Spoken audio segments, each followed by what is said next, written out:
He taught the mute alien girl sign language, never knowing her father. Commanded the fleet. Before we dive into this story, drop a quick hi in the comments and tell me where you're watching from. It really helps support the channel. The recycling center on Station Terminus 7 smelled like burnt plastic and ozone, a combination that most beings found unbearable, but that Nathan Brooks had grown accustomed to. Over his 3 years working there, he was just another human among thousands, scattered across the galactic unions, forgotten corners, making ends meet, jobs that the more advanced species considered beneath them. What Nathan didn't know as he sorted through another bin of discarded tech was that his life was about to intersect with the most powerful military figure in the quadrant.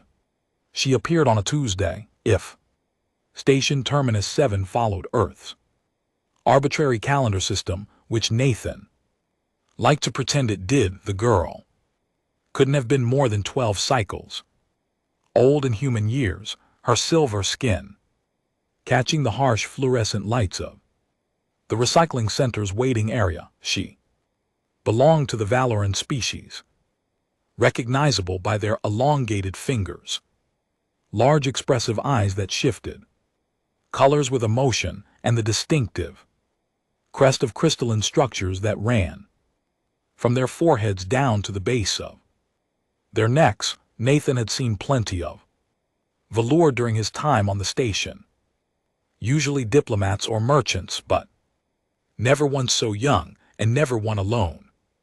The station's social services coordinator, a four-armed banther named Griggs, brought her to the recycling center with an expression of bureaucratic frustration written across his mantis-like face. Griggs approached Nathan during his break, his multiple arms gesturing in the agitated manner characteristic of his species when dealing with problems outside standard protocols. Then Grice said, his translator rendering his clicking speech into flat galactic common. Brooks, we have a situation. This young Valoran was found 3 days ago in the lower commercial district. No identification, no family, and she won't communicate verbally with anyone. Nathan looked at the girl who stood perfectly still near the entrance.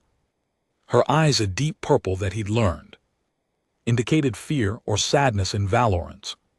She wore simple gray clothing that had seen better days, and she clutched a small data pad to her chest like it was the only thing anchoring her to reality. Nathan replied, I'm not really qualified for this, Grix. I sort garbage for a living. Why bring her to me?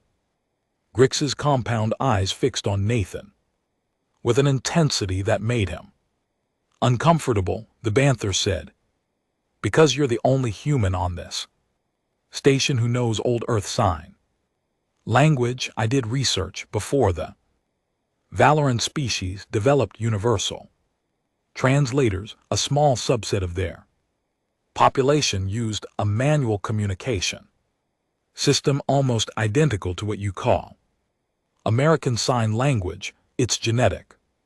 Some are born without the ability to produce speech, though they can hear perfectly. This child is one of them.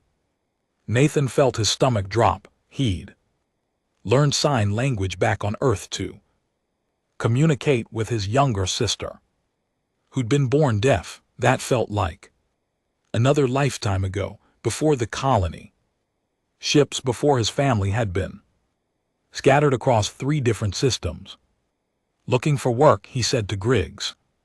Even if I know sign language, how do you know she'll understand me? Valor and sign and ASL can't be exactly the same. Grix produced a small device from one of his many pockets. He continued, this is a translation matrix. It will adapt your signs to Valoran manual communication in real time, projected as a hologram. She can see station services.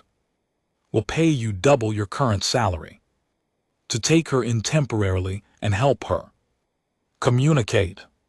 We need to find her family, and she's the only one who knows where they are." Nathan looked at the girl. Again, she was staring at him now, her eyes shifting from purple to a lighter lavender, which he thought might indicate curiosity against every bit of common sense he possessed. He found himself nodding. That evening, Nathan's cramped quarters in the station's human residential block became slightly more cramped with the addition of a scared Valoran child. She sat on the small couch he'd fabricated from recycled materials, still clutching her data pad, watching him with those color-shifting eyes as he tried to figure out what to do next. Nathan started simply sitting across from her and activating the translation matrix Grix had given him. He signed slowly. "My name is Nathan." "What is your name?" The holographic projection shimmered between them, translating his ASL into flowing Valoran manual signs. The girl's eyes widened, shifting to bright gold that Nathan interpreted as surprise or excitement. Her hands moved hesitantly at first. Then, with growing confidence, the matrix translated her signs back to him in text. On a small screen, "My name is Kira. You can speak my language." Nathan felt a small surge of triumph. He signed back, "I'm learning. Are you okay? Are you hurt?" Kira's hands moved again, more fluid now. She signed, "I am not hurt. I am lost. I cannot find my way home." Over the next few weeks, Nathan and Kira developed a routine. He would work his shift at the recycling center while she attended the station's youth education programs, and in the evenings they would sit together and talk in sign language. The matrix became less necessary as Nathan learned to read Valor signs directly, and Kira proved to be a remarkably patient teacher. She was brilliant, he discovered, at an age when most species were still learning basic concepts. Kira could discuss quantum mechanics, stellar navigation, and military strategy with the ease of someone much older. Nathan found it odd, but attributed it to Valoran education methods which he'd heard were quite advanced. One evening, about a month into their arrangement, Nathan was teaching Kira about Earth culture, something she seemed endlessly fascinated by. He was telling her about baseball using a recycled sphere and a metal rod to demonstrate when she asked a question that caught him off guard.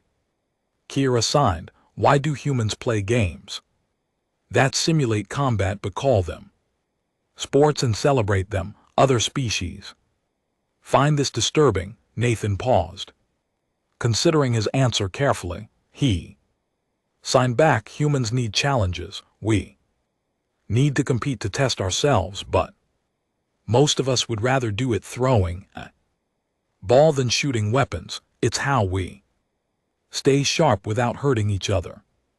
Kira's eyes shifted to a deep blue, which Nathan had learned indicated deep thought. Her hands moved again. She signed, "My father says humans are dangerous because they find joy in simulated violence.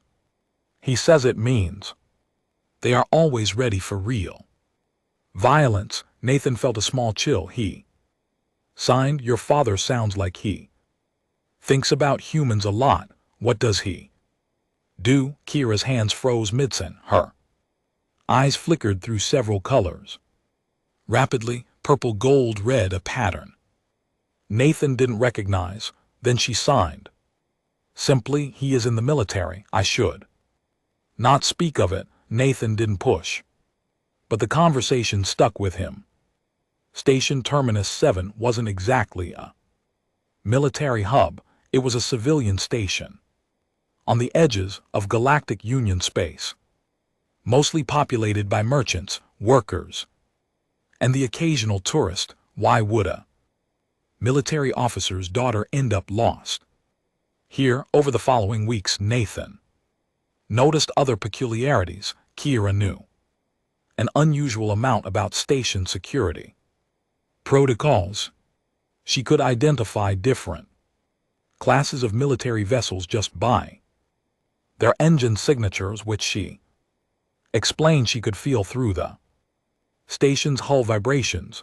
Once when a patrol ship docked at the station, Kira had become visibly agitated, her eyes flashing red, and she'd insisted they stay in Nathan's quarters until it left. Despite these oddities, Nathan grew genuinely attached to the girl. She was funny in her own way, making observations about human behavior that were simultaneously insightful and hilarious. She found the concept of humans eating food for pleasure rather than pure sustenance baffling and delightful. Nathan introduced her to chocolate which could safely consume, and her eyes had cycled through every color he'd ever seen in rapid succession, which he interpreted as pure joy. Kira in turn taught Nathan about culture. She explained that her people valued silence and contemplation, that the ability to communicate without sound was seen as a gift rather than a disability among traditional Valorants. She taught him their philosophy of balanced thought, the idea that every action should be considered from multiple perspectives before being taken. She signed to Nathan one evening. Humans act quickly. This frightens other species, but I think it is also why humans solve problems others cannot. You do not become paralyzed by overthinking. Nathan had laughed at that. He signed back, trust me, humans overthink plenty. We just also have a talent for making impulsive decisions and hoping they work out. As the weeks turned into months, Grix would occasionally check in, but his attempts to locate Kira's family had hit dead ends. The Valoran government had no record of a missing child matching her description. No family had filed reports. It was as if she'd materialized from nowhere. Nathan should have found this more concerning than he did, but he'd fallen into a comfortable pattern. Kira was a good kid, strange circumstances aside, and he was happy to provide her with a stable home for as long as necessary. Then on a day that started like any other, everything changed. Nathan was at the recycling center sorting through a new shipment of decommissioned electronics when the station's emergency alerts began blaring. The harsh klaxons were accompanied by flashing red lights and an automated message in multiple languages announcing an unscheduled military arrival. Through the recycling center's grimy windows, Nathan could see ships dropping out of faster than light travel. Not just any ships, these were battle cruisers, 12 of them, each one larger than the entire civilian station. Their hulls gleamed with the distinctive silver-blue alloy that made Valoran military vessels instantly recognizable. Across the galaxy, Grix came scrambling into the recycling center, all four of his arms flailing in panic. Grix shouted, his translator struggling to keep up with his rapid speech. Brooks, we have a situation. The Valoran Second Fleet just arrived and they're demanding access to the station. Their commander claims his daughter is here. They've threatened to board us by force if we don't cooperate. Nathan felt his blood run cold. He said, Hira. Grix's eyes swiveled to focus on him. The Banther said, the child you've been housing. Brooks, do you have any idea who her father is? That's not just any fleet out That's Commander Thayer's flagship leading them, the Valoran who won the siege of Kar this Rim, the military leader who has the entire Galactic Council terrified because he's been advocating for preemptive strikes against species he deems potential threats. Nathan's mind raced. He said, he's been advocating against humans, hasn't he? Grix's silence was answer. Enough. Nathan ran from the recycling center, ignoring Grix's shouts behind him. The station's corridors were chaos, with civilians of dozens of species rushing to gather belongings or find shelter. Station security, woefully unprepared for a military incursion, tried to maintain order but mostly just added to the confusion. Nathan reached his quarters in record time, bursting through the door to find Kira sitting calmly on the couch, staring at her data pad. She looked up at him, her eyes a resigned shade of gray. Nathan's hands moved frantically. He signed, Kira, there's a fleet outside. They're looking for you, your father. Kira nodded. Slowly, her hands moved with careful precision. She signed, Commander Thayer of the Valoran Second Fleet. Yes, he is my father. Nathan felt like the floor had dropped away beneath him. He signed.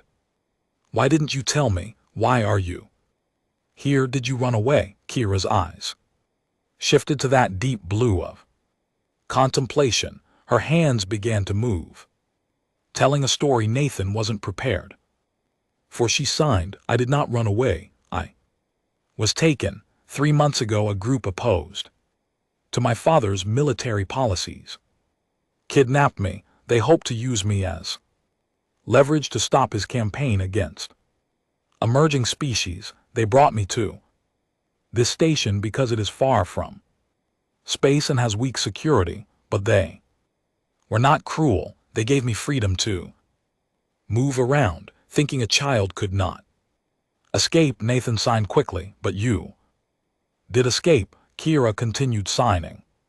I escaped from my watchers, yes, but then I was lost. I know starships and military protocols, but I have never lived on a civilian station. I did not know how to ask for help because I was afraid anyone I told about my father would either ransom me or use me as those who took me intended. When Gry found me and mentioned you knew sign language, I saw an opportunity, a human, a recycler, someone with no political connections who could teach me to survive while I decided what to do.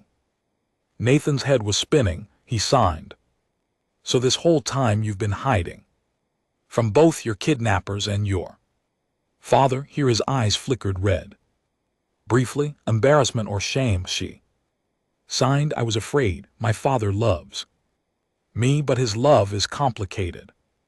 He believes humans and other young species are threats that must be controlled or eliminated before they become too powerful. He has been gathering support in the Valoran government for preemptive military action. I have heard him discuss it many times. He believes it is the only way to ensure security. Nathan sat down heavily on the floor across from her. He signed, and what do you believe? Kira's hands moved slowly.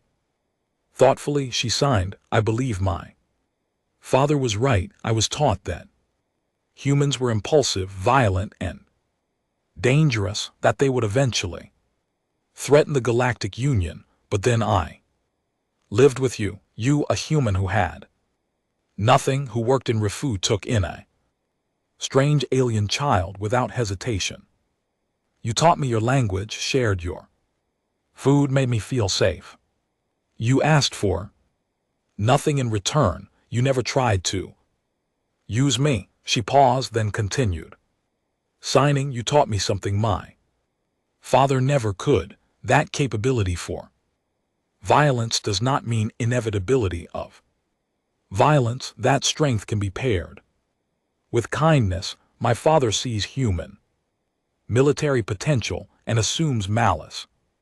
But I have seen human compassion and learned it is just as fundamental too.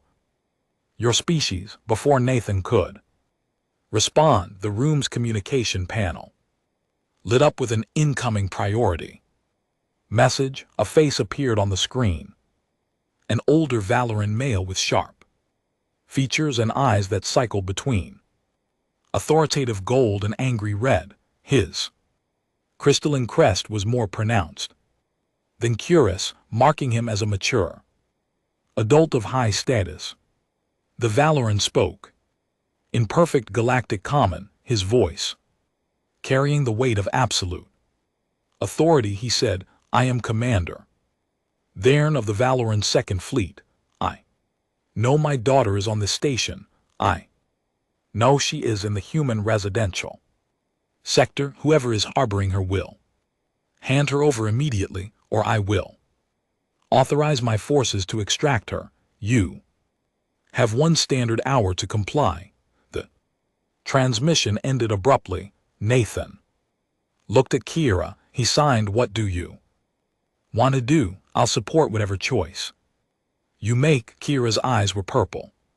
Again, that color of fear, but her hands moved with determination. She signed. I must face him, but I'm afraid he will not listen to what I have learned.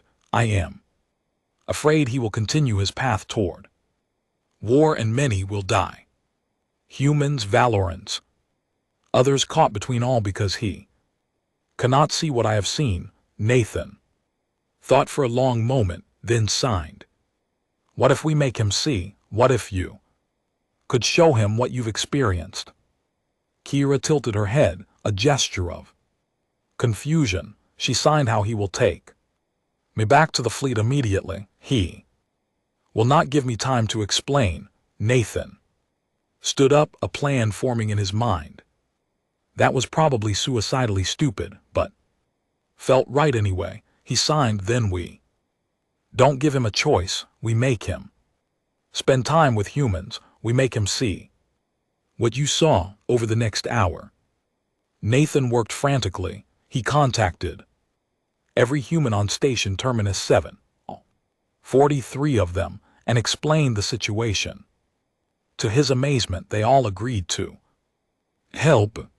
He also reached out to Grix and several other non-humans he'd befriended during his time on the station. When Commander Thern and his security detail arrived at Nathan's quarters, they found not a cowering human hiding a child, but a gathering of dozens of beings of multiple species, all standing in the station's communal area in an organized display of peaceful assembly. There was an imposing figure even without his military entourage. He stood nearly 7 ft tall, his silver skin seeming to glow with an inner light, his eyes fixed on Nathan with an intensity that would have made most beings flee. His dozen guards, all heavily armed soldiers, fanned out around him and practiced formation.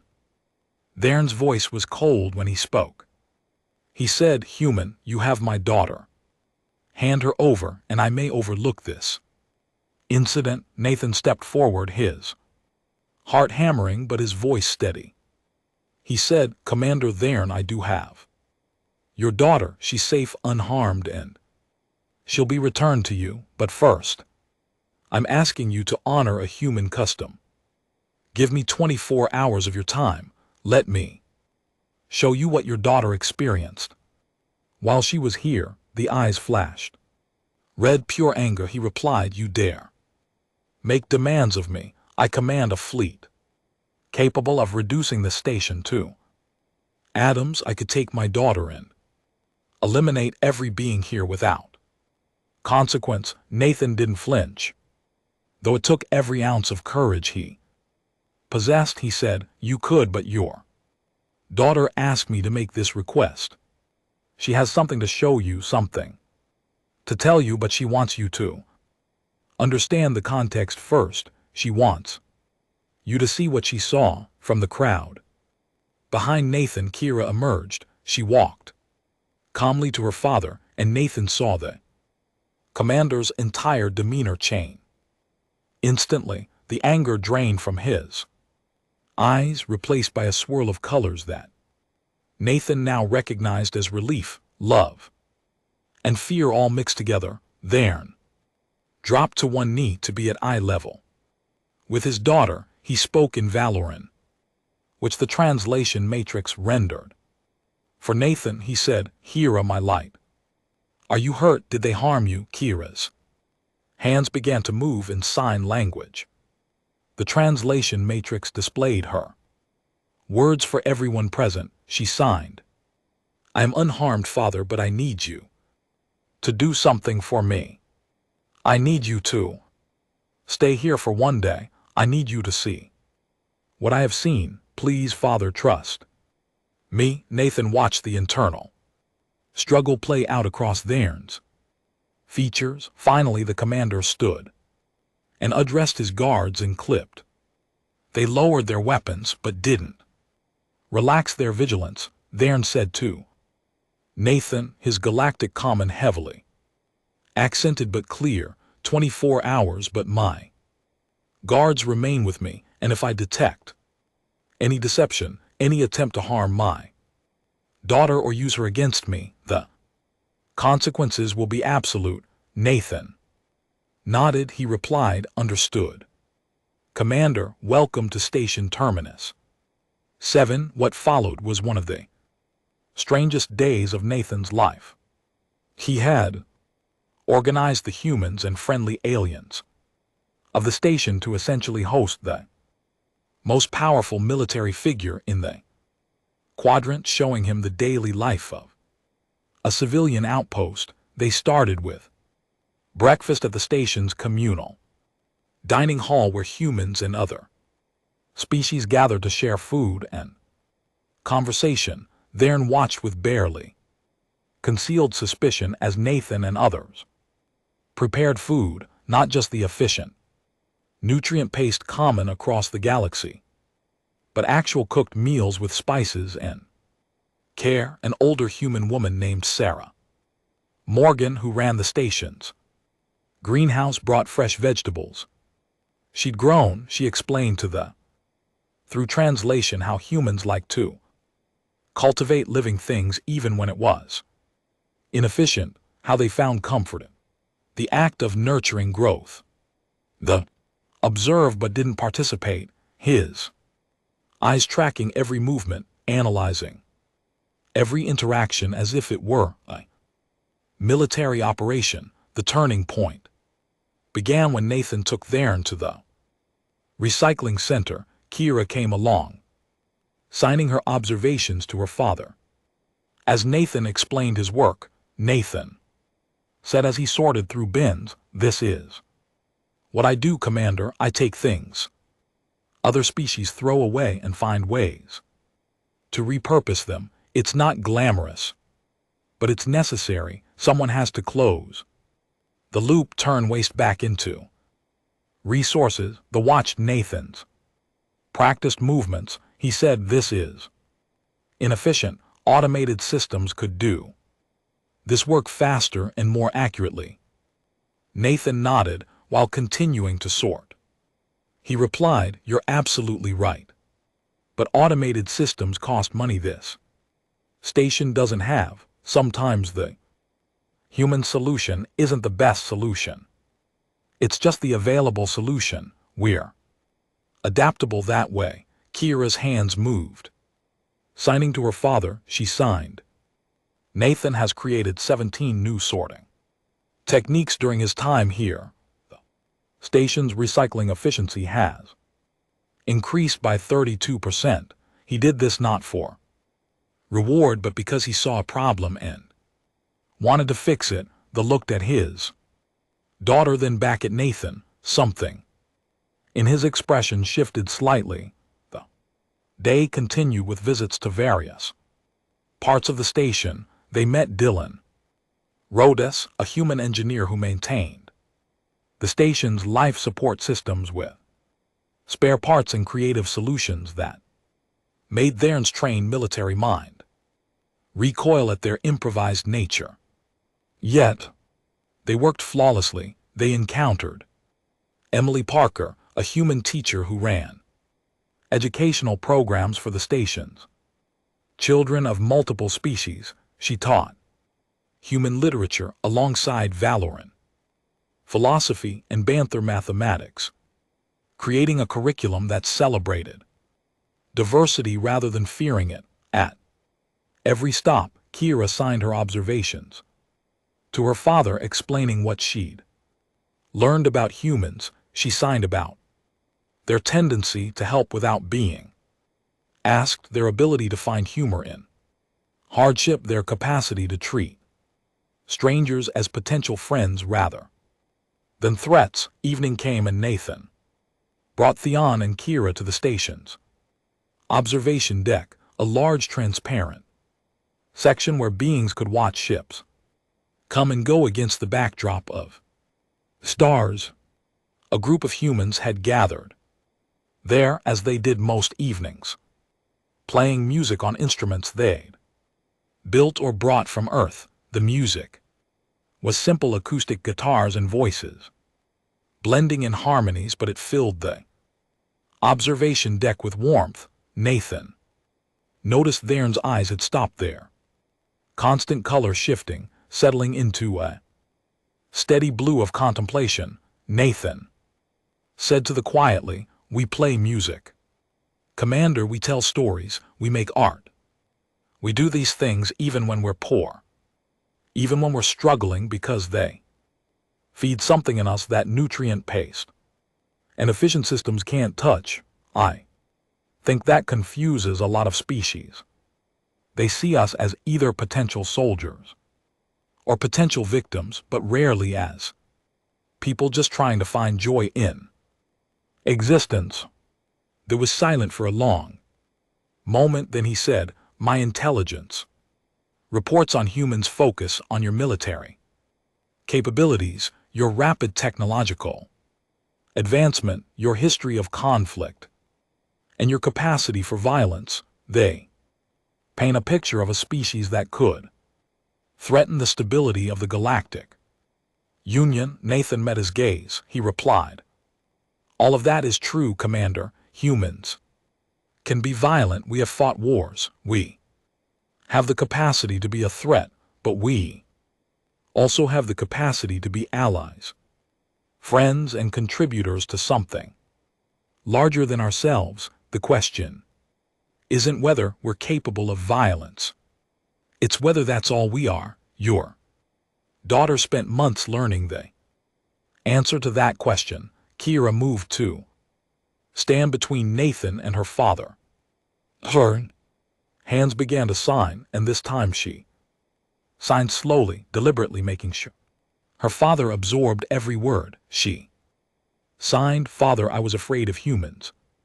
Before I met Nathan, I believed what you taught me, that they were dangerous and uncontrolled. But living here, I learned something you never showed me. I learned that danger and kindness can exist in the same being, that the capacity for violence does not negate the capacity for compassion." She paused, then continued, "You say humans are a threat because they advance quickly and have a history of conflict, but Father, is that not also the history of our people? Did the Valorans not nearly destroy ourselves in the crystalline wars before we learned cooperation?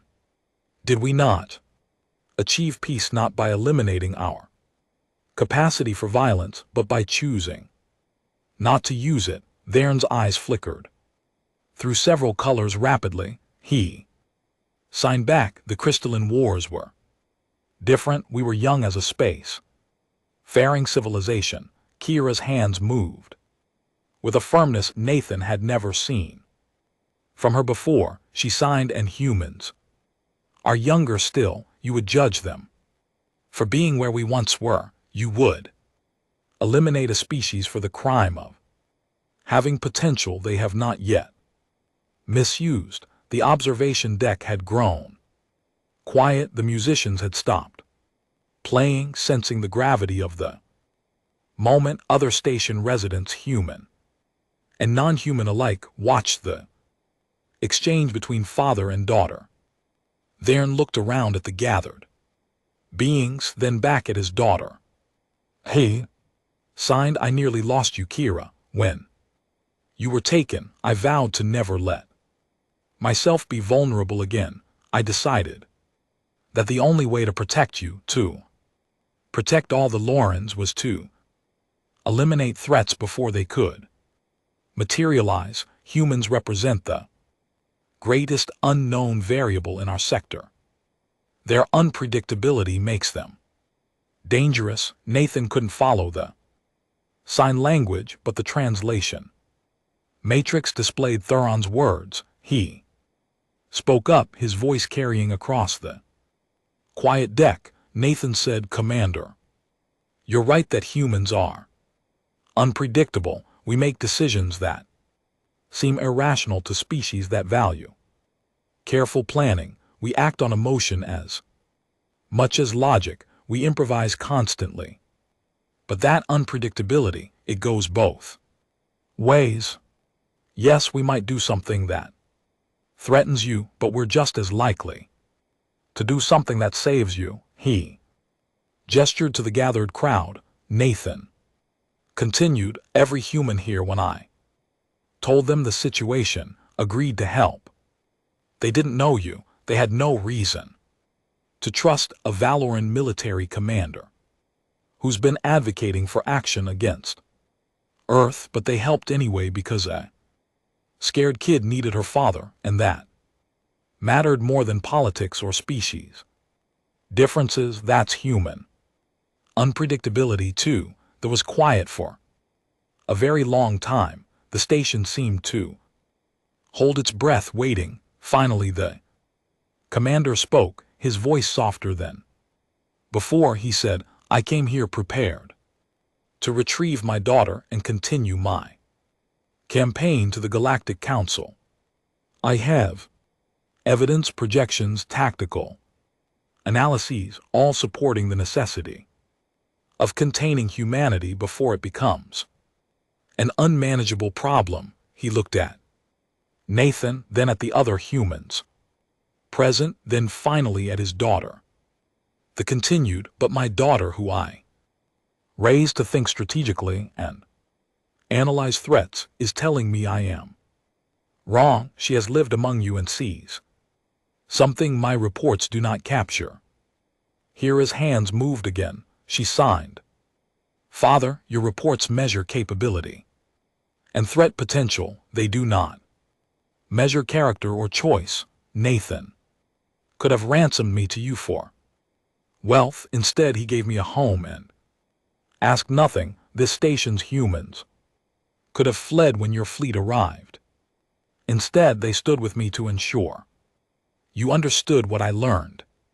These are not the actions of a threat. These are the actions of potential allies." Nathan added, "Commander, I won't pretend humans are perfect. We're not. We'll make mistakes, probably some big ones.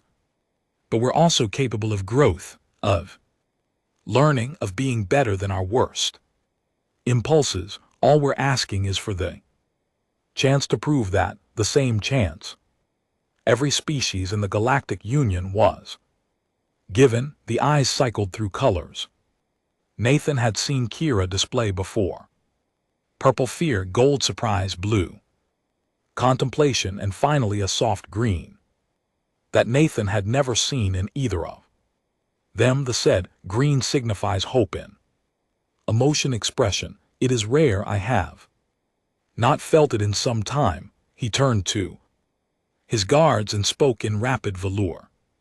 They straightened, responding with what Nathan assumed was military acknowledgement, then filed out of the observation deck, leaving Vern alone with the station residents.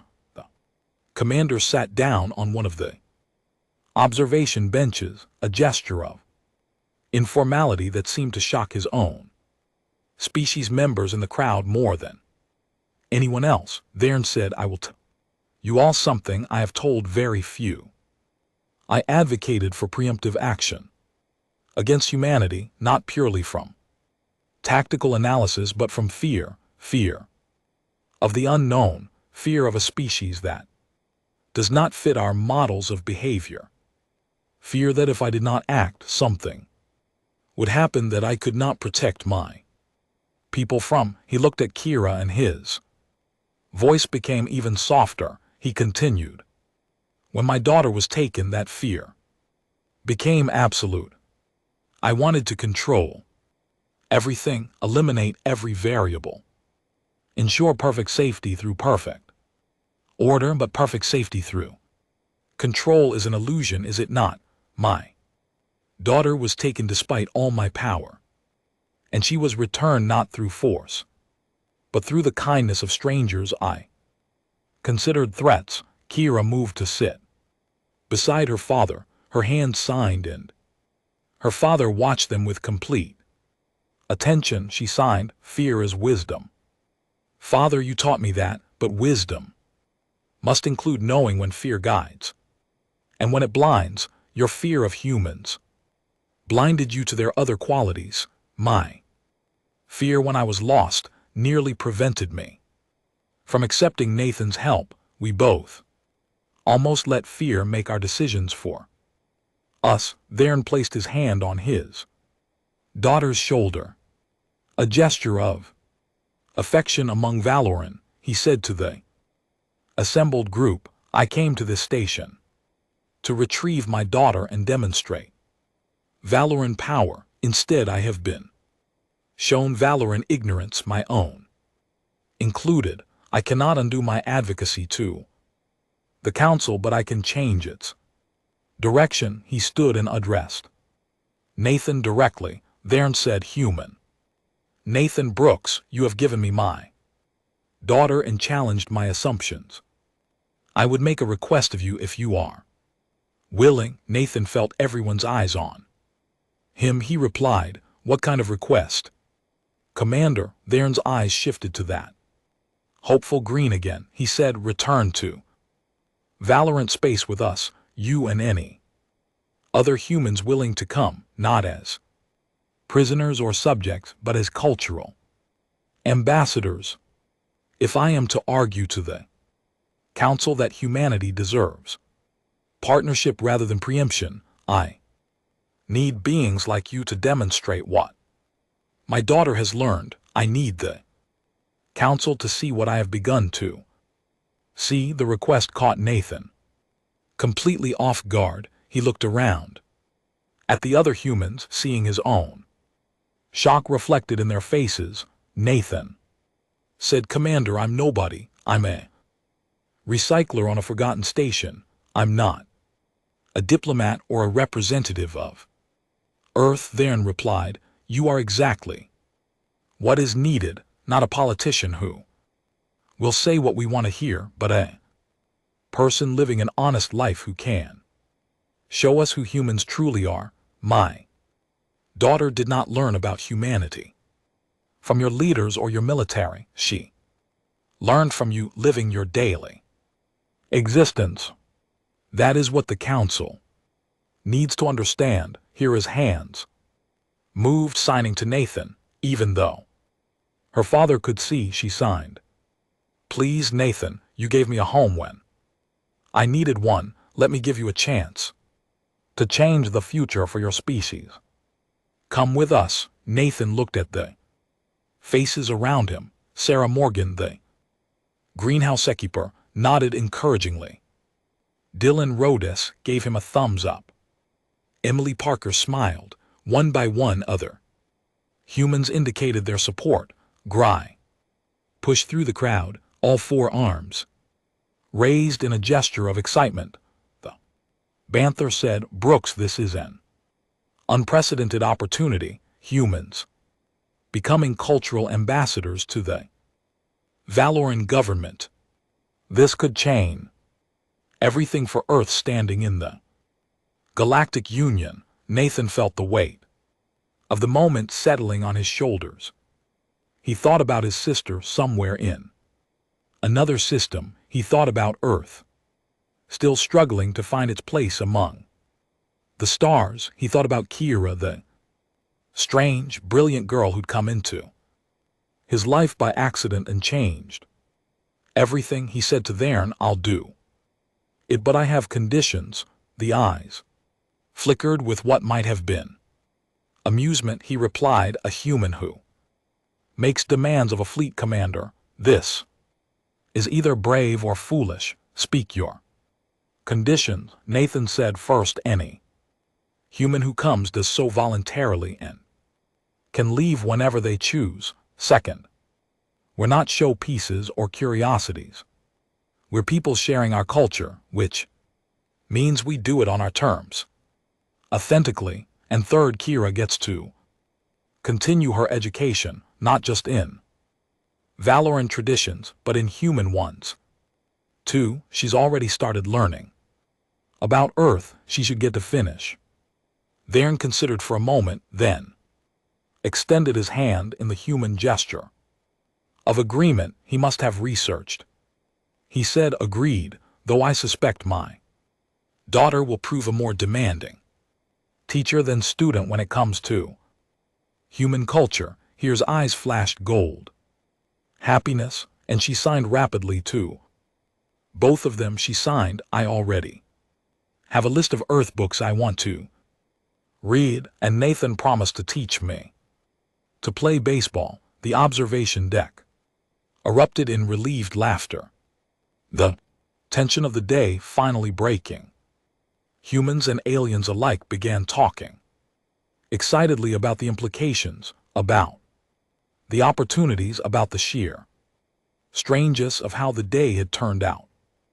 Over the next week, preparations were made. Nathan and 12 other humans from Station Terminus 7 volunteered to make the journey to Valor Space. The station itself buzzed with excitement and apprehension about what this might mean for human-alien relations.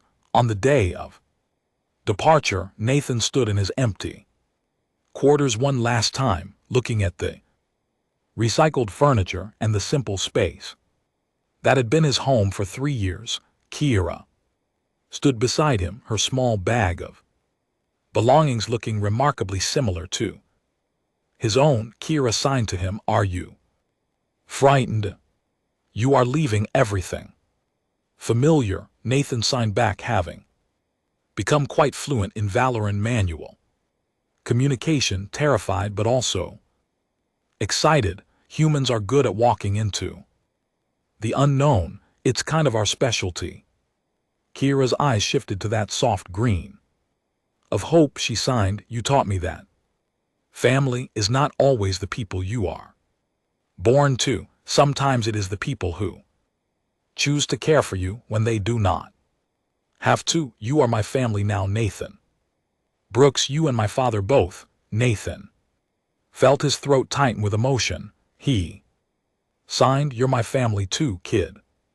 Come on, let's go show the galaxy what humans are really about." The journey to Valoran Prime took 2 weeks aboard Commander Thern's flagship, the Luminous Decree. It was Nathan's first time on a military vessel, and the experience was both intimidating and fascinating. The Valoran crew regarded the human passengers with curiosity, caution, and in some cases barely disguised suspicion. Nathan spent much of the journey with Kira, teaching her about Earth history, music, and art. She was a voracious learner, absorbing information and asking questions that often made Nathan reconsider things he'd taken for granted. One evening in the ship's observation lounge, Kira asked him a question that cut to the heart of human nature. She signed, "Nathan, if you had known who my father was, if you had known the power he held over human fate, would you still have helped me the same way?" Nathan thought carefully before responding. He signed, "Honestly, I Don't know. Knowing might have made me. Cautious political, I might have. Treated you as a means to an end, rather, than as a scared kid who needed help. Maybe the universe knew what it was doing, keeping me ignorant. Here his eyes shifted through several colors. She signed. My father asked me the same question in reverse. He asked if I would have trusted you had I known you were human before meeting you. I told him no. I would have been too afraid, too convinced of your danger. Our ignorance of each other allowed us to meet as people rather than as representatives of our species. Nathan signed. There's probably a lesson in that.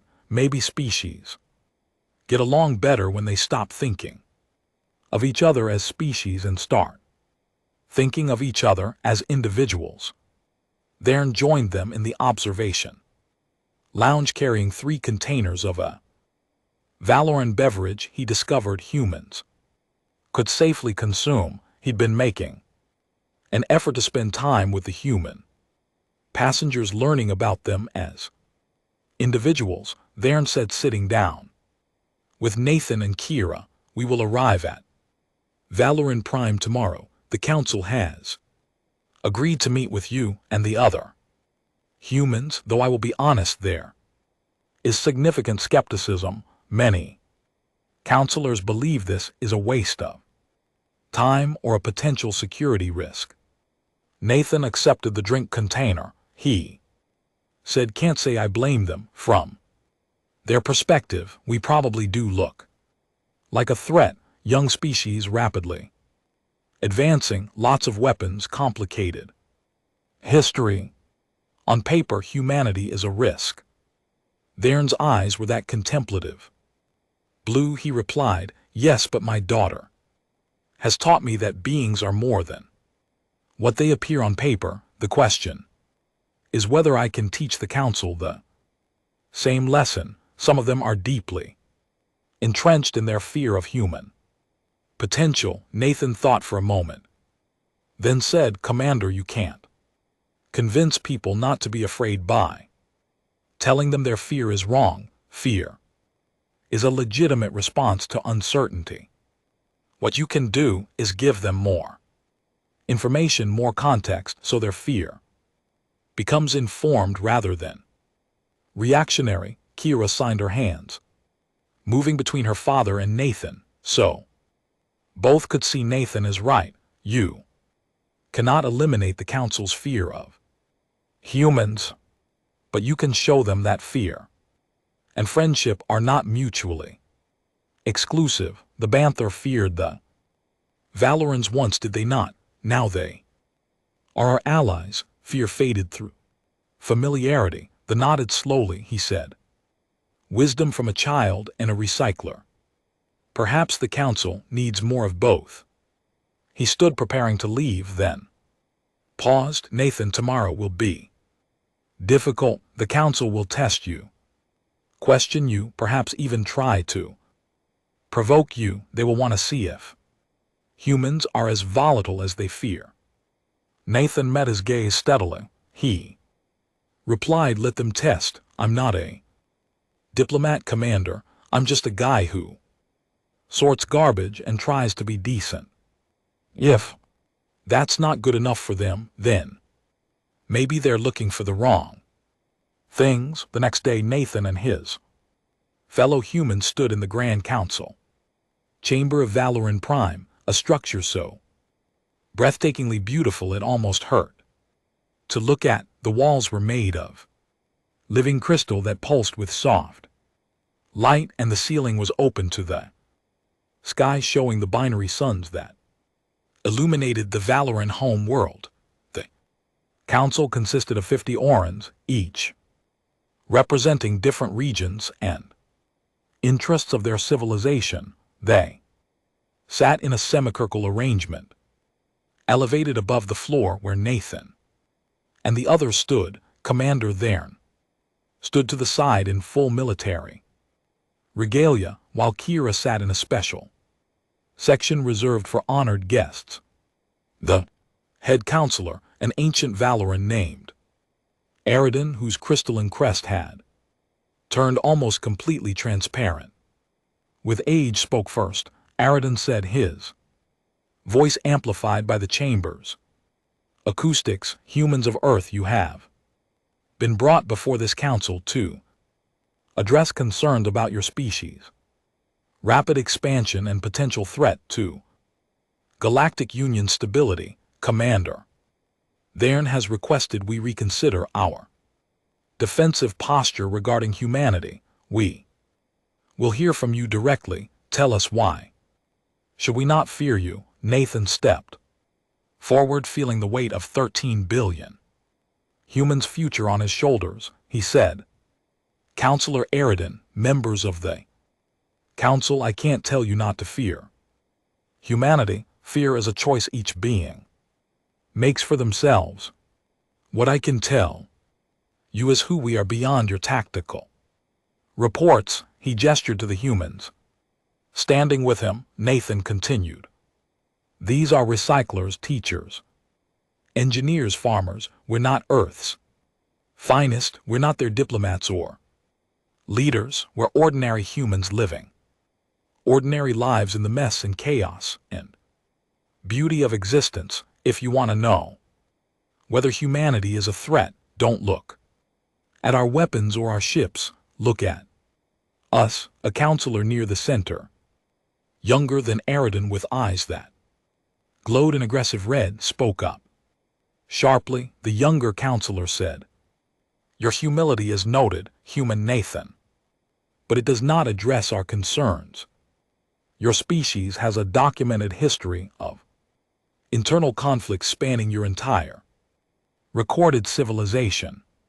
You have fought wars over resources, ideology, religion, and territory. You have developed weapons capable of destroying your own planet multiple times over. How do we know you will not turn this capacity for destruction against us once you grow powerful enough? Nathan felt anger flare in his chest but forced it down. He replied, Counselor, everything you said is true. Humans have fought terrible wars. We've done horrible things to each other and to our world, but we've also done something else. We've learned.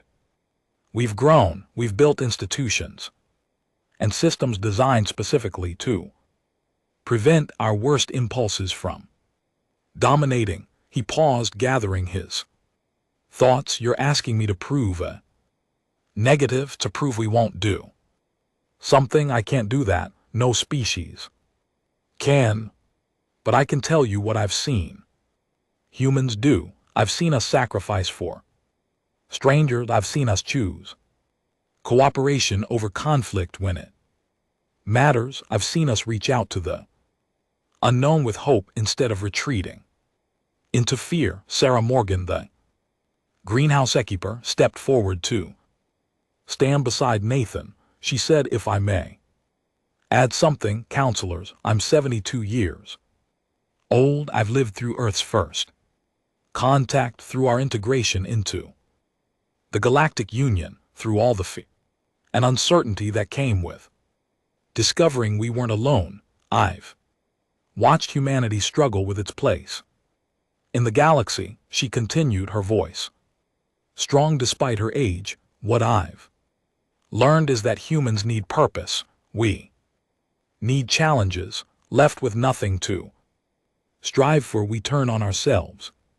But give us a goal, something to build or explore or create, and we'll pour everything we have into it. The question isn't whether humans are dangerous, it's whether we're given constructive channels for our energy or left to destroy ourselves and potentially others out of boredom and frustration. Another counselor, this one with eyes of cautious purple, spoke. The purple-eyed counselor said, you speak of human potential for good, but potential is not guarantee. Commander Thern's initial assessment suggested preemptive limitation of human expansion was the safest course. What has changed to alter this recommendation? Before Nathan could respond, Kira stood up from her seat.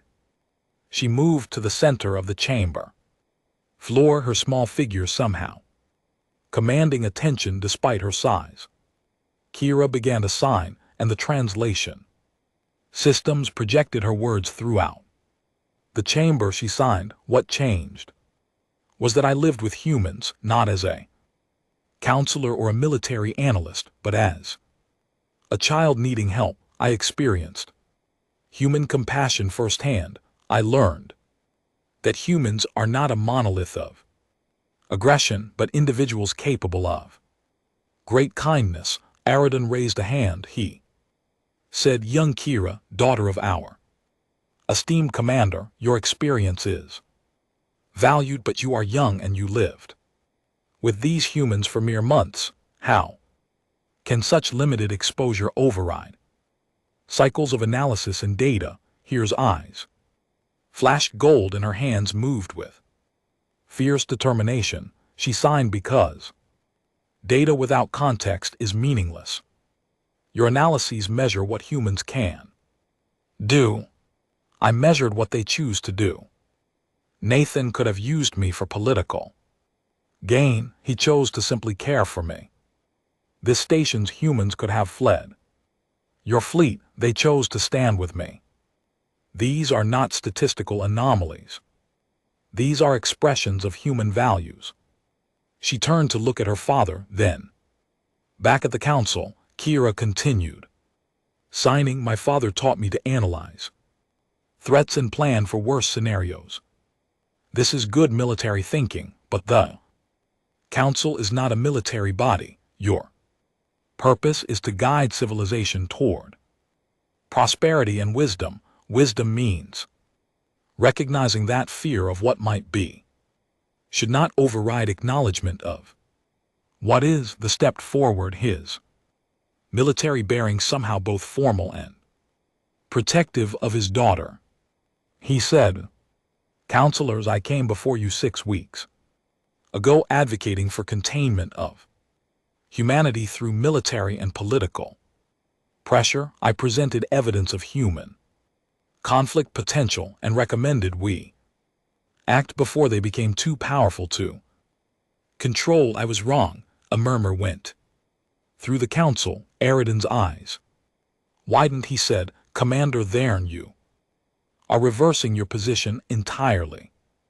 Thern replied, "Not entirely. Humans do represent a variable factor in galactic stability. They are unpredictable and capable of both great creation and great destruction. My error was in believing this made them uniquely dangerous. In truth, this makes them typically dangerous.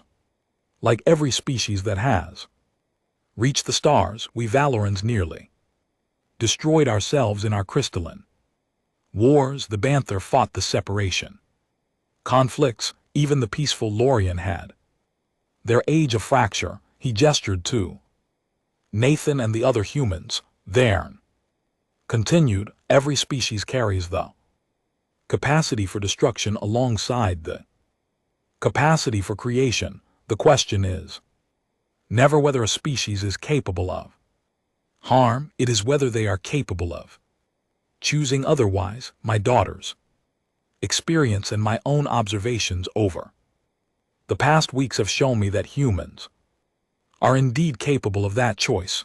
The younger counselor who had spoken earlier stood, his eyes still that aggressive red. He said, "Commander, with respect, you are allowing personal sentiment to cloud military judgment.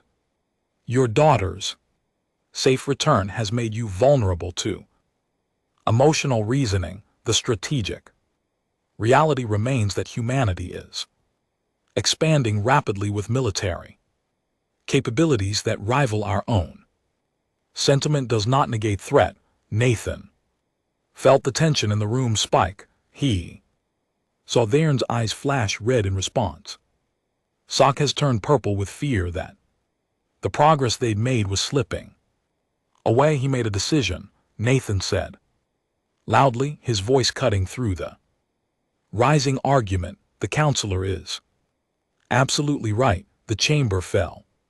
Silent, everyone turned to look at him.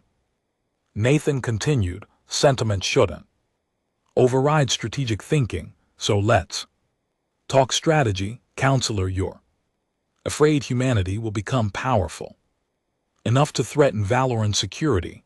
Let me ask you this. What do you think happens if the council follows the commander's original recommendation?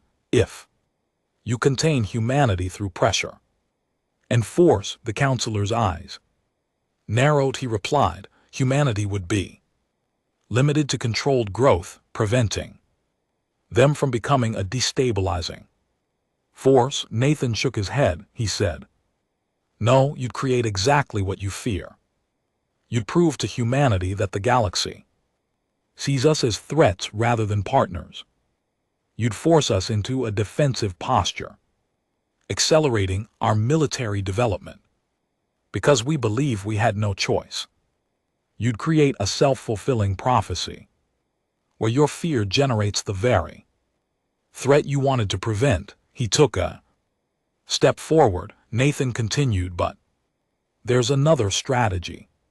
You could choose to engage with humanity as emerging partners rather than potential enemies. You could share knowledge, establish genuine diplomatic relations, and integrate us into the Galactic Union as equals rather than subjects. By doing that, you'd give humanity a stake in galactic stability. You'd channel our energy and growth into constructive paths. Dylan Rhodes, the human engineer, added, it's basic psychology. Counselors, beings who feel trapped become dangerous. Beings who feel they have opportunities become collaborative. Which version of humanity do you want to create? Aridin was quiet for a long moment, his ancient eyes cycling through colors that Nathan couldn't interpret. Finally he spoke.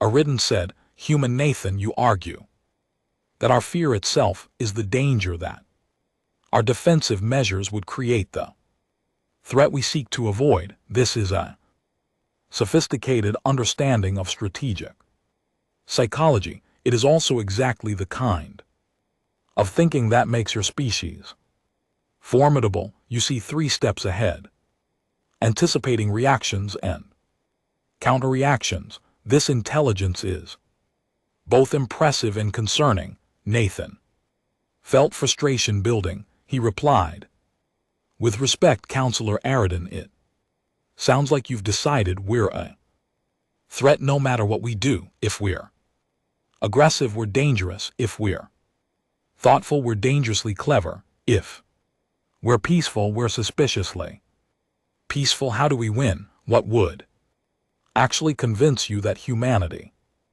deserves a chance? The chamber was silent. Aridin stared at Nathan for what felt like an eternity. Then slowly the ancient Valoran's eyes shifted to that rare green of hope. Aridin said, you win, human Nathan, by doing exactly what you just did. You challenged me directly, with frustration but without aggression. You expressed your feelings honestly, while maintaining respect. You demonstrated that humans can experience strong emotions like anger and fear without being controlled by them. That is what I needed to see. He stood, his old frame straightening with effort. Aridin continued, I have lived through 3 major conflicts in Galactic Union history. Each began because species could not communicate their fears and frustrations effectively. Each escalated because beings confused strong emotion with hostile intent. You, self-described recycler with no diplomatic training, have shown better emotional regulation and communication than many seasoned ambassadors. Aridin addressed the entire council. He said, I move that we table Commander Thairn's Original recommendations for human containment. Instead, I propose we establish a formal cultural exchange program with Earth using these humans as initial ambassadors to help both species understand each other more fully. Let us choose engagement over isolation, understanding over assumption. The younger counselor, who had been confrontational, stood again. He said, "Counselor Aridin, this is premature. A few articulate humans do not represent their entire species." Sarah Morgan spoke up, her grandmother's voice somehow carrying authority. She said, "You're absolutely right. Counselor, we don't represent all of humanity. We're just a tiny sample, but consider this, we're not Earth's best. We're not their leaders or their heroes. We're ordinary people who happen to help a lost child. If ordinary humans can demonstrate the qualities Counselor Aridin described, imagine what our best can do." Emily Parker, the teacher, added, "And if you're worried we might be performing for you, pretending to be better than we are, then let this exchange program test that. Spend time with humans. Let us spend time with Valorants. If we're faking, you'll discover it. If we're genuine, you'll have gained allies instead of creating enemies." Another counselor, one who hadn't spoken yet, rose. This one's eyes were a steady blue of contemplation. The contemplative counselor said, "I have reviewed the reports from Station Terminus 7. What interests me is not the humans' actions during Commander Thune's visit when they knew they were being evaluated, but their actions before. For months, Nathan Brooks cared for the commander's daughter without knowing who she was. He asked nothing in return. He taught her, fed her, and gave her safety purely because she needed it. These are not the actions of a species motivated solely by self-interest or aggression." The counselor continued. Moreover, the other humans of the station rallied to support Nathan's plan, not because they were ordered to, but because they believed it was right. This suggests a cultural value system that prioritizes compassion and cooperation, not just in rhetoric but in practice. I support Counselor Aridin's proposal. One by one, other counselors began to speak, asking questions, raising concerns, but the tone had shifted. The conversation was no longer about whether to fear humanity, but about how to safely engage with them. After hours of debate, Aridin called for a vote. The motion to establish formal cultural exchange programs with Earth to integrate humanity more fully into galactic union institutions and to abandon preemptive containment strategies passed with 72% support. As the council session ended and beings began to file out, Nathan felt the weight of the day crash down on him. He sat down right there on the chamber floor, suddenly exhausted. Kira came to sit beside him, her small hand taking his in a gesture she'd learned from humans. Her eyes were bright gold, happiness shining through. Kira signed with one hand, keeping the other in Nathan's. "You did it. You changed their minds. You saved both our species from a conflict neither wanted." Nathan signed back tiredly. "We did it. You were the one who started all this by trusting a strange human. I just followed through."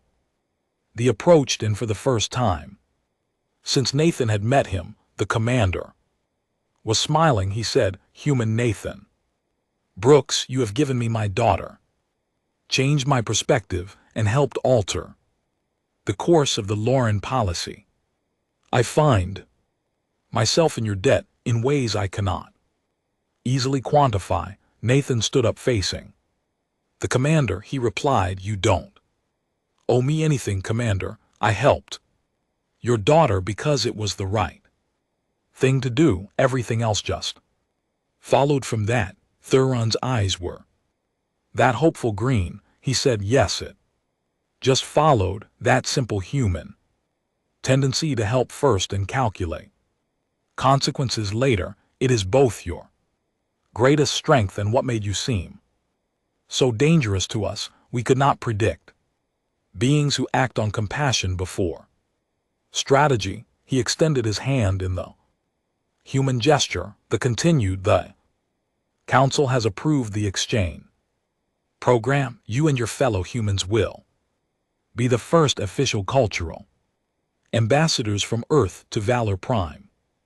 Additionally, I have been authorized to extend an invitation to Earth's government for formal alliance discussions. You will be returning home as heroes. Nathan Brooks. Nathan took his hand, shaking it firmly. He said, I'm no hero, commander. I'm just a recycler who got lucky and met your amazing daughter. She's the real hero in all this. Kira's eyes flashed through several colors rapidly, which Nathan had learned was her equivalent of blushing.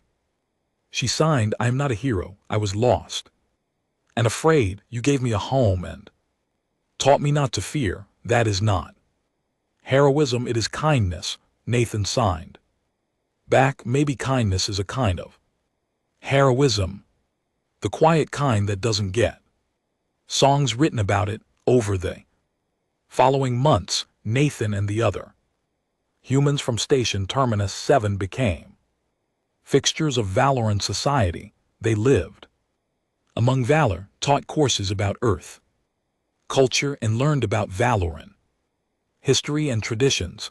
In return, more humans arrived from Earth as the exchange program expanded, bringing diversity of perspectives and experiences. Nathan found himself in the strange position of being famous, not for anything he'd done intentionally, but simply for being himself at the right moment in history. News services across the Galactic Union ran stories about the human recycler who changed the course of interspecies relations by helping a lost child.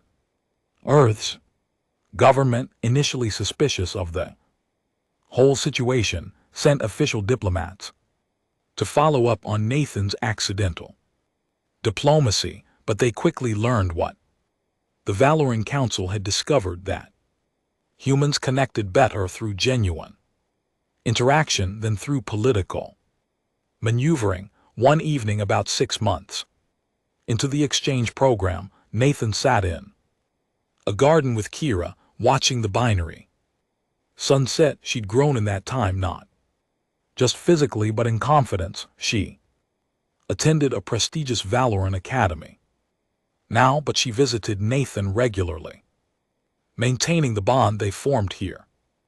As signed to him, Nathan, I have been accepted into the Valoran diplomatic core training program. I will be one of the youngest ever admitted. They say it is because I have unique experience with human relations. Nathan signed back, pride evident in his movements. That's amazing, Kira. You'll be a fantastic diplomat. You already changed one mind that needed changing, your father's. Here, his eyes shifted to contemplative blue. She signed, my father has changed greatly. He now teaches courses at the military academy about cultural understanding and the dangers of fear-based strategy. He says I taught him that strength includes the ability to change one's mind when presented with new evidence. Nathan nodded. He signed, your father is a good man, Kira. He was never a bad person, just a scared one.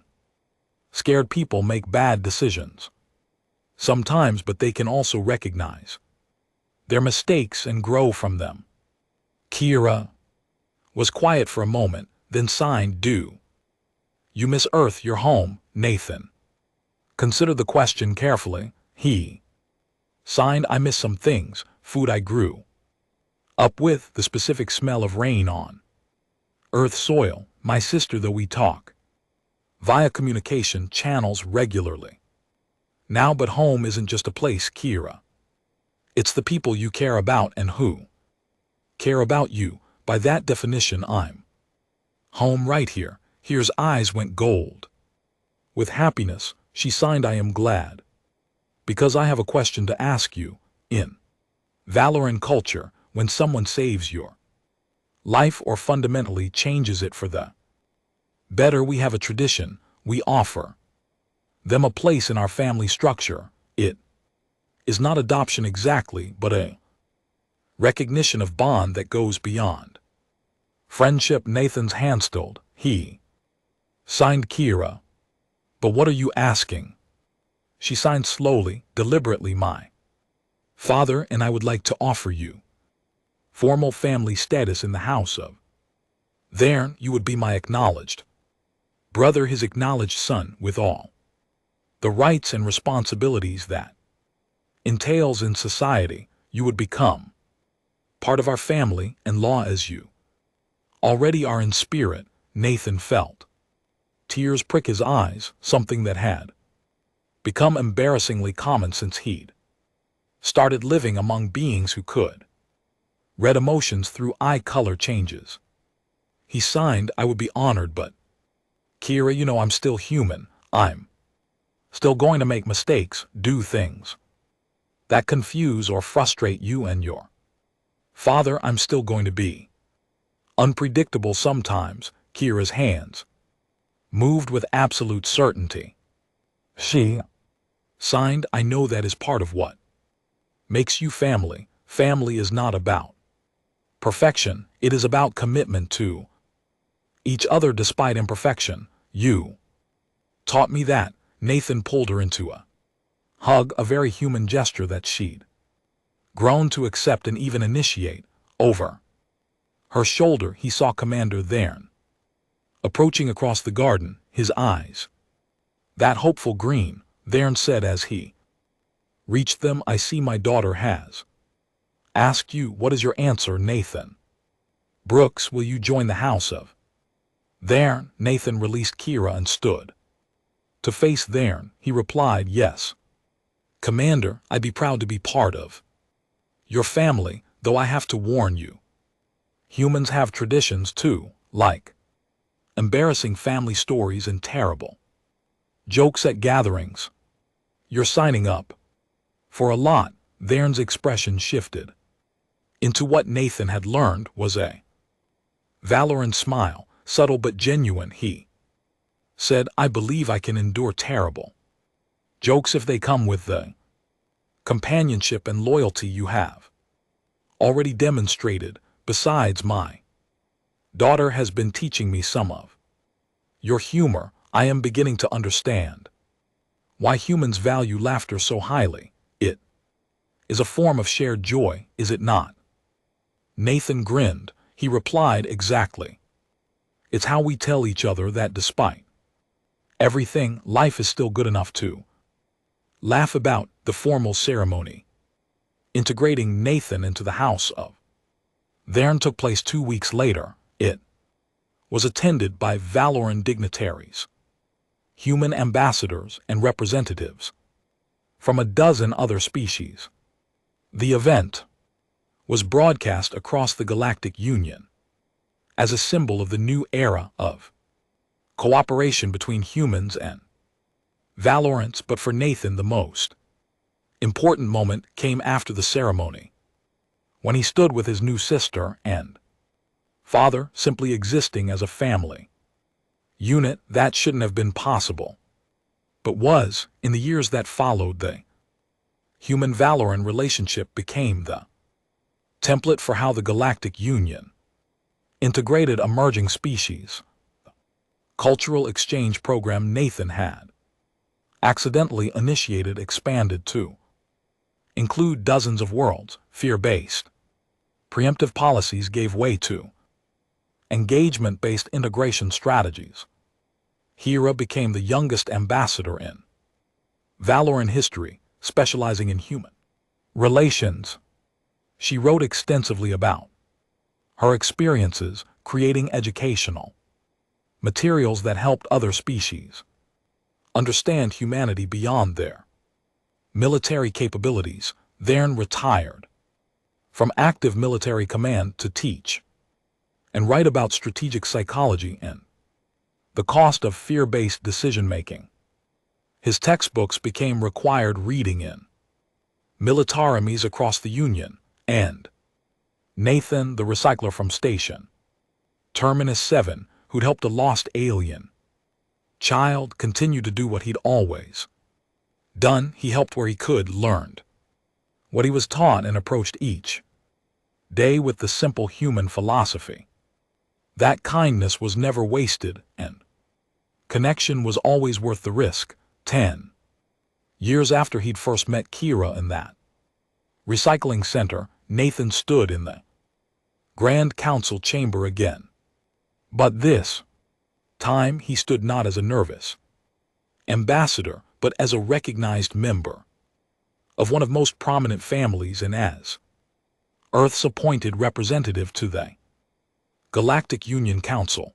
Aridin, now even more ancient but still sharp, called the session to order. He said, "Today we vote on full member status for humanity in the Galactic Union Council with all rights and responsibilities such status entails." Representative Brooks, as Earth's appointed voice, do you have any final words before we vote? Nathan stood looking at the assembled counselors from dozens of species. He said, "Counselors, 10 years ago I stood here as a nobody trying to convince you that humans deserved a chance. Today I stand here as proof that you made the right choice, not because humans are perfect, we're not, but because when given opportunity instead of opposition, we become partners worth having." He continued, "We've spent this decade learning from you, learning philosophy, Banther engineering, Lorian artistry, and the wisdom of countless other species. In return, we've shared our own knowledge, our own perspectives, our own ways of solving problems. Together, we've accomplished things none of us could have done alone." Nathan paused, then added, "I'm not going to claim humans will never make mistakes or cause problems. We will, but we'll also stand with you when you face challenges. We'll bring our unpredictability, our adaptability, and yes, our compassion to bear in service of the greater good. That's what family does. And if the last decade has taught me anything, it's that the Galactic Union is a family we're proud to be part of." The vote was unanimous. Humanity was granted full council status. As the chamber erupted in multi-essay celebration, Kira appeared at Nathan's side. She signed, though she could speak now through advanced Valoran technology, preferring the intimacy of their original communication method. "You did it again, brother. You changed the galaxy." Nathan signed back, "We did it together like family." Thern joined them, his eyes that brilliant, hopeful green. He said, "I often think about the day I arrived at Station Terminus 7, convinced I needed to demonstrate power and retrieve my daughter before continuing my campaign against your species. I was so certain I knew what needed to be done." He looked at Nathan with genuine affection. Thern continued, "You taught me that certainty without understanding is just arrogance in disguise. You taught me to question my assumptions and see beyond my fears. You gave me my daughter back and gained a family in the process. For a simple recycler, you certainly recycle outcomes effectively." Nathan laughed at the terrible joke, and Kira's eyes flashed gold with delight.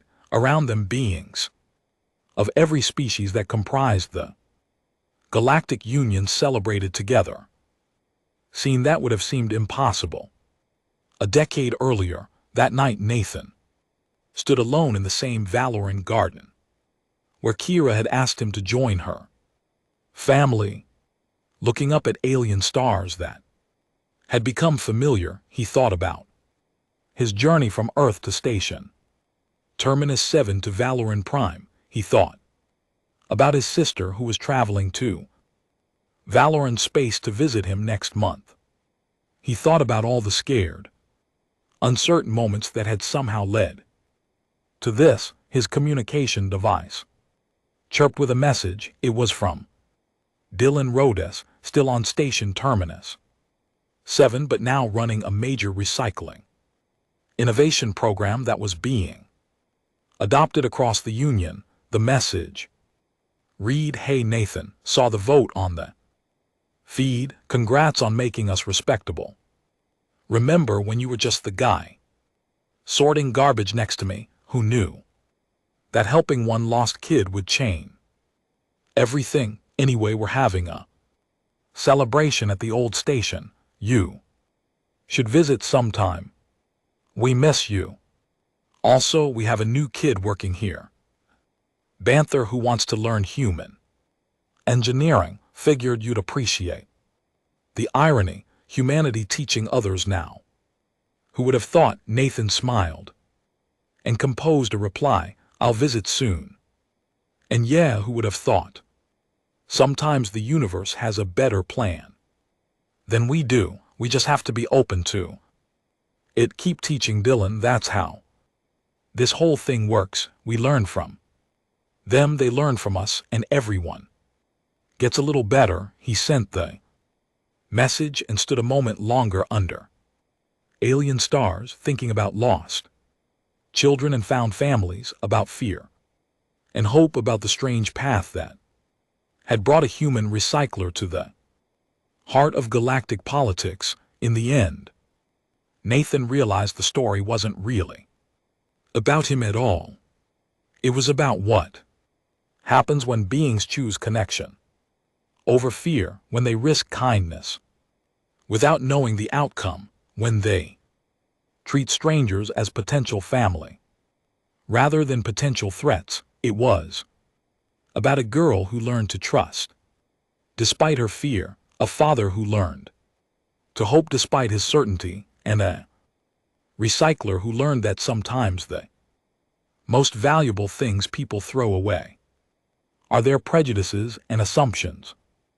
And it was about humanity itself, imperfect and unpredictable, but always ready to reach out to the unknown with open hands and open hearts, proving day by day that the greatest strength any species could have was the willingness to grow.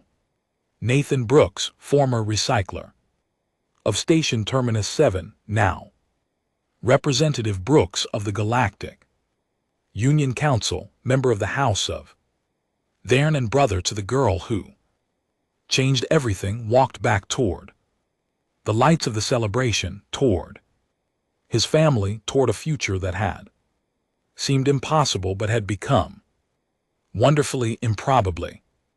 Behind him, the Valoran garden whispered in the night wind, and overhead the star shone on a galaxy that was learning slowly but surely that differences could be bridges instead of walls, and that sometimes the most heroic thing anyone could do was simply be kind to a stranger who needed help. The story of humanity's integration into the Galactic Union would be told for generations, analyzed by scholars and celebrated by storytellers. But those who were there, who lived it, knew the truth. It wasn't a story of grand politics or military strategy. It was a story of a man who taught a lost girl sign language, never knowing her father commanded the fleet, and in doing so taught two species to speak each other's language in ways that went far beyond words. It was a story of humanity at its best, unpredictable, compassionate and absolutely unwilling to let fear make their decisions for them, and in the end, that made all the difference, and that was the end of the story. If you listened all the way to here, don't forget to leave feedback about what you thought of the story in the comments, whether positive or negative. Your feedback helps us improve. Also, leave your like and subscribe to the channel for more stories like this one, and I'll leave here on the screen another video that I'm sure you'll like. Big hug and see you in the next